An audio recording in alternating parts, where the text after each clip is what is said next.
Hello friend, જય શ્રી કૃષ્ણ. શું તમને ખબર છે કે લીલી ખારેકનું બહુ ટેસ્ટી એવું શાક બને?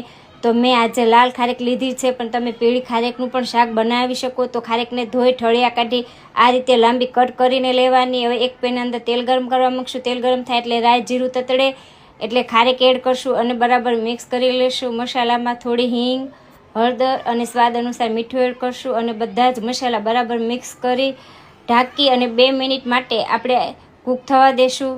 ત્યાં સુધીમાં આપણે ખારેકનો મસાલો તૈયાર કરી લઈશું. તો મેં નાનું મિક્સર જાર લીધું છે. મસાલામાં મરચાં, આદું અને લસણ લીધું છે, સિંગદાણા, લાલ મરચું, ધાણા જીરું અને થોડો ગરમ મસાલો, બધી વસ્તુને અધકચરી ક્રશ કરીને લેશું. તો આ રીતનો મસાલો આપણો બનીને તૈયાર છે. હવે ખારેકને બરાબર મિક્સ કરી અને મસાલો એડ કરશું.